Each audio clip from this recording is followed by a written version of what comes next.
पृथ्वी पाप और अत्याचार से दबी जा रही थी। दुष्ट राजाओं ने धर्म को कुचल डाला था। देवता भी असहाय थे। उन्होंने भगवान विष्णु से प्रार्थना की, हे प्रभु, हमें इस संकट से उबारें। विष्णु भक्तों की पुकार सुनकर प्रकट हुए। उन्होंने देवताओं को आश्वासन दिया, चिंता मत करो, मैं अवश्य जन्म लूंगा। अधर्म का नाश होगा और धर्म की स्थापना होगी। यह सुनकर देवता प्रसन्न हुए। उन्हें विश्वास था कि जहां विष्णु है वहां विजय है। धरती मां को भी आशा की किरण दिखाई दी। वह प्रभु के अवतार की प्रतीक्षा करने लगी। मथुरा नगरी में कंस नाम का एक दुष्ट राजा राज करता था। वह क्रूर और अत्याचारी था। प्रजा उससे भयभीत रहती थी। उसके अत्याचारों से धरती और आकाश कांपते थे। कंस को अपने पिता उग्रसेन से भी कोई प्रेम नहीं था। उसने अपने पिता को बंदी बना लिया और स्वयं राजा बन गया। उसके मन में देवताओं के प्रति भी द्वेष था। वह उन्हें अपना शत्रु मानता था। एक दिन आकाशवाणी हुई, कंस, तेरा अंत निकट है। तेरी बहन देवकी का 8वां पुत्र तेरा वध करेगा। यह सुनकर कंस भयभीत हो गया।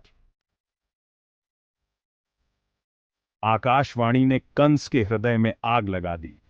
वह भय और क्रोध से पागल हो गया। उसने अपनी बहन देवकी और उसके पति वसुदेव को बंदी बना लिया। कंस ने क्रूरता की सारी हदें पार कर दी। उसने देवकी के 7 पुत्रों को जन्म लेते ही मार डाला। देवकी और वसुदेव दर्द और पीड़ा से कराह रहे थे, लेकिन उनका विश्वास भगवान विष्णु पर अटूट था। वे जानते थे कि जल्द ही विष्णु उनकी रक्षा करेंगे। उन्हें भरोसा था कि उनका 8वां पुत्र ही कंस का अंत करेगा। देवकी और वसुदेव कारागार में दिन काट रहे थे। उनके ऊपर दुखों का पहाड़ टूट पड़ा था, लेकिन उनका धैर्य और साहस कम नहीं हुआ। वे जानते थे कि प्रभु की लीला अपरंपार है। एक दिन देवकी के गर्भ से एक दिव्य ज्योति प्रकट हुई। पूरा कारागार प्रकाश से भर गया। देवकी और वसुदेव को समझ आ गया कि यह कोई साधारण बालक नहीं है, यह तो स्वयं भगवान विष्णु का अवतार था।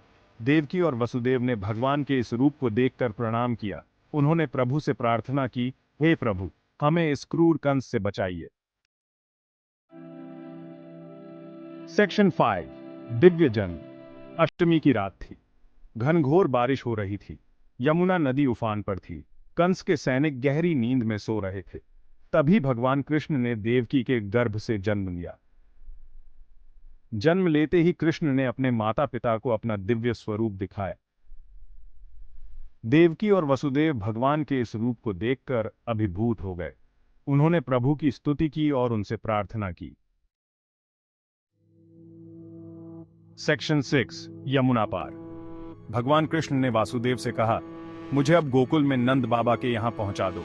वहां मेरी मां यशोदा मेरा इंतजार कर रही हैं। वासुदेव ने प्रभु की आज्ञा मानी। वह कृष्ण को एक टोकरी में रखकर कारागार से बाहर निकले। यमुना नदी उफान पर थी, लेकिन वासुदेव ने हिम्मत नहीं हारी। उन्होंने कृष्ण को लेकर उफनती नदी में प्रवेश किया। देखते ही देखते यमुना नदी शांत हो गई। वासुदेव सकुशल नदी पार कर गए। उन्हें भगवान विष्णु की शक्ति का एहसास हुआ। सेक्शन 7, यशोदा की गोद में। वासुदेव गोकुल पहुंचे और कृष्ण को यशोदा की गोद में रख दिया। यशोदा और नंद बाबा को एक सुंदर पुत्र की प्राप्ति हुई। वे बहुत प्रसन्न हुए। उन्होंने कृष्ण का नामकरण संस्कार किया। वासुदेव चुपचाप वापस मथुरा लौट आए। उन्होंने देवकी की जगह एक कन्या को रख दिया। देवकी और वसुदेव प्रभु की लीला को समझ गए। सेक्शन 8, कंस का क्रोध और देवी का चमत्कार। सुबह होते ही कंस को पता चला कि देवकी ने एक कन्या को जन्म दिया है। वह क्रोधित होकर कारागार पहुंचा। उसने कन्या को छीनकर मारने का प्रयास किया, लेकिन कन्या अचानक आकाश में उड़ गई। उसने कहा, मूर्ख कंस, तू मुझे नहीं मार सकता। तेरा काल निकट है। जो तुझे मारेगा वह गोकुल में पल रहा है। यह सुनकर कंस भयभीत हो गया। सेक्शन 9, नंदगांव में आनंद। नंदगांव में कृष्ण बड़े प्यार से पलने लगे। यशोदा और नंद बाबा उन पर जान छिड़कते थे। गोपियां कृष्ण की बाल लीलाओं पर मोहित हो जाती थीं। कृष्ण माखन चुराते, बांसुरी बजाते और गोपियों के साथ रास रचाते।